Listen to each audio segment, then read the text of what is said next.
right, here we go. Coming down in three, two, and one. The Oilers are starting slow again. The Avs season seems to be headed downhill, and is Utah HC the real deal? Hey, everyone, welcome into Off the Post. Rob Wong, joined alongside, as always, by Steve Simmons, Bruce Garrioch, and Patrick Johnston. And guys, a couple of weeks into the NHL season, lots to touch on, beginning with the Edmonton Oilers. So we will start out west with Patrick, and feels like deja vu all over again for the Oilers, Patrick. Struggling out of the gate. They finally did get that first win, but barely over Philadelphia in overtime. Should Oilers fans be concerned about what they've seen through the first four games? No, because they're shooting the puck and they've got the best player on the planet, and they're shooting 4% at even strength. So, yeah, there's shades, of course, of the results of last year, but the truth is, last year they couldn't get a save and they couldn't get the puck. They were just an absolute disaster in all aspects of it. This is a bit of a laugh, but I think this team's too good to carry on, and I think it is different from last year.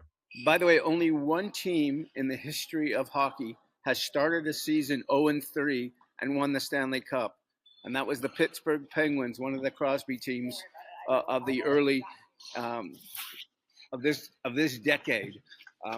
But you look at the Oilers, and I've watched all four of their games. I think they look horrible. I think they look like a team completely disconnected. There's no puck movement from defense to forward. Evan Bouchard, who was brilliant in the playoffs last year, looks like a rookie right now. McDavid is not playing well. Draisaitl is not playing well. You can say, oh yeah, they're just going to turn on the switch and go. I don't think it's that simple. This team, and they brought in some good players. They brought in Jeff Skinner, and they brought in the guy from Los Angeles, and neither of them, you hardly even notice them out there. Like, I don't know who's playing well for the Oilers right now, and I would be worried if I'm all of the management team with all their talent there. You know, it's interesting, Steve, because like those dishes being done behind you, the Oilers need to clean away what happened last year. And I think what we're witnessing, guys, is a team going through a hangover, quite frankly. The hangover of making it, instead of having a Stanley Cup hangover, they've got the hangover of getting to Game 7 and losing, and haven't kind of come out of that, of what happened to them. What concerns me most about the Oilers, guys, is the minus 11 goal differential, and that speaks to what you're saying, Steve, about, you know, looking disjointed and not being able to get together and not getting a save when you need one. You know, look, they went 1-13 or whatever they were when they fired Jay Woodcroft last year, but they can't expect to pull off that miracle again. So what they do need to do is get their act together fairly quickly here. I want to touch on the power play for a second, because this power play has been absolutely elite, and it was absolutely elite in the playoffs. And you're talking about Connor McDavid, best player in the world, Leon Draisaitl, one of the top 10 players in the world, Evan Bouchard with a bullet back there. Yeah. You watch them right now, and it's looking, they've never met each other. They're not getting the stuff back to Bouchard. He's not getting shots on goal. They're not making any of those down low plays. The stuff that really made this team great. Like, I don't understand, if there's the same five guys out on the power play, what is wrong that it isn't working? Like, that's where I would be concerned if I'm the Oilers. To me, the lingering question remains Stuart Skinner. I still think they're going to figure their offense out. Stuart Skinner was not good in the regular season, managed to find his way in the playoffs. They got all the way they did despite him having had the season he'd had. But right now, he looks like the guy that was in the regular season and not the guy in the playoffs. And then, you know, for all the talk that we want to talk about them fixing the offense, in the end, what happens in net is what's going to be the story with this team, I think. Well, speaking of goaltending, Bruce, the Colorado Avalanche, seen as a cup contender, getting sewered right now by their netminders. Alexander Georgiev, one of the worst goaltenders in the league, arguably the worst goaltender in the league right now. When you look at those stats, their depth up front has also been an issue. Can they continue forward this year with such a top-heavy team?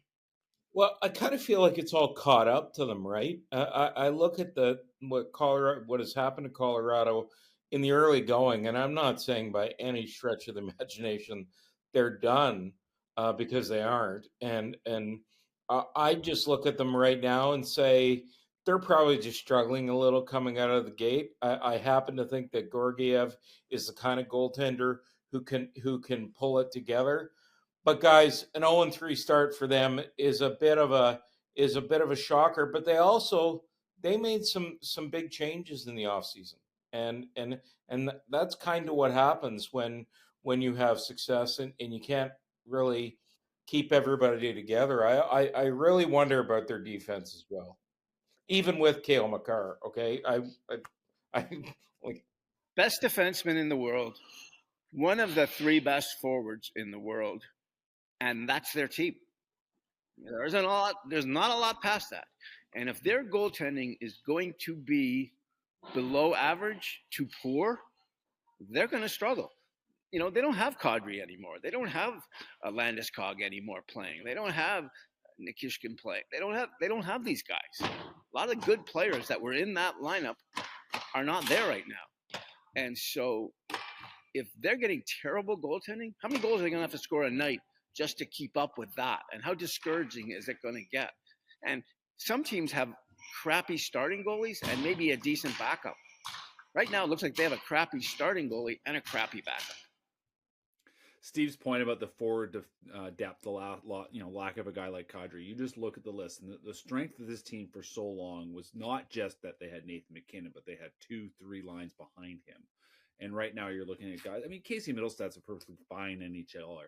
Jonathan Drouin's a perfectly fine NHLer, but they're not guys that are going to carry your team when your stars are off the ice. And right now, this team looks like they're just another team right now, and they look like they need more. They're going to need to find more behind their stars, and that is a huge issue. And the goaltending is just absolutely atrocious. Look at that. I mean, it started badly. Look how badly they started against Vegas, and it's just been downhill from there. But look, and you got to watch too, because what happens is when the snowball starts to roll on you, it only gets bigger, and that's where the Avalanche have to be careful that this snowball that they're in right now doesn't turn into an avalanche of not having success. Look what's happening in the Western Conference.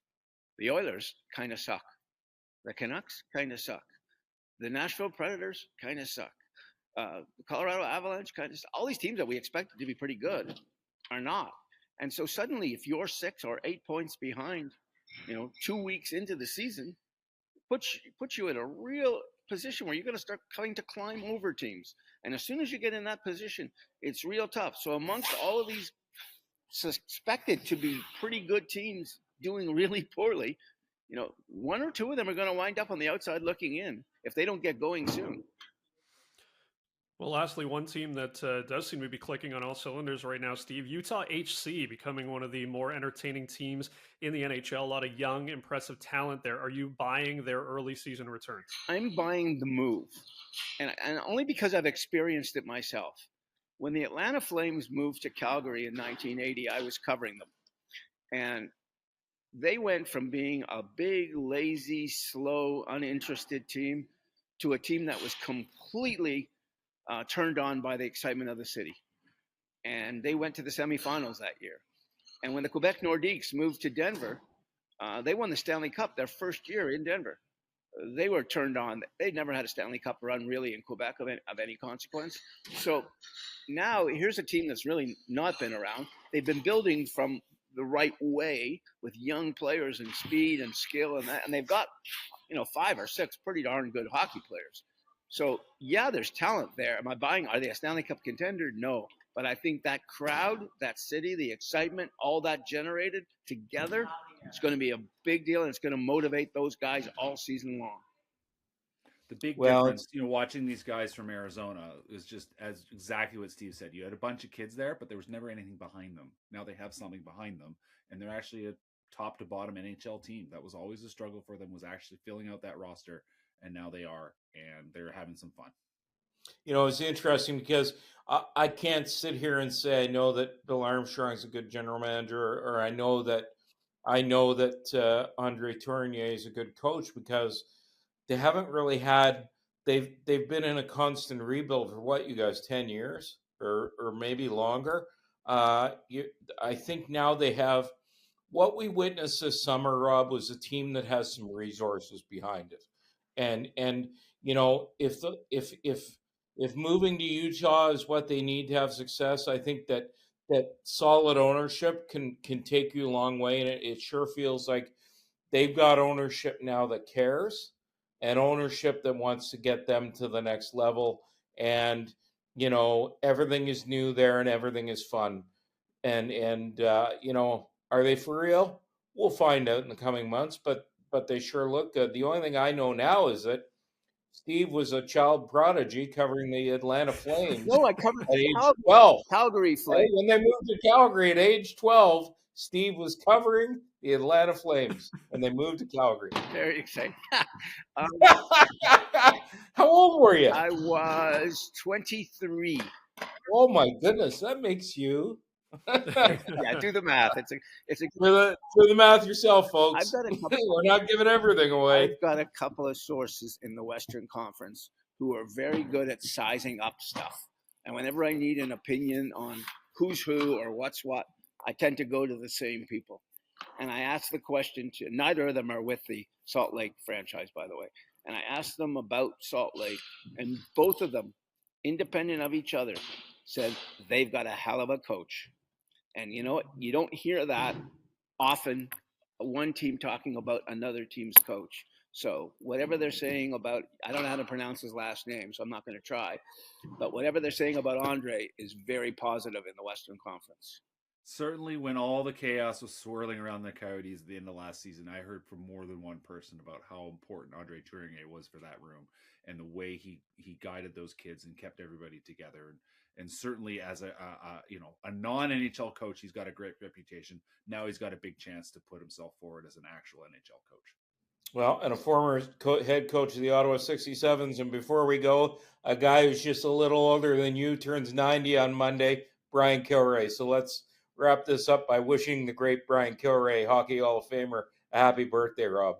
Yeah, well said there, Bruce. Appreciate that. All right, for Bruce Garrioch, Patrick Johnston, Steve Simmons, I'm Rob Wong. Thanks for watching Off the Post, and we'll talk to you next time.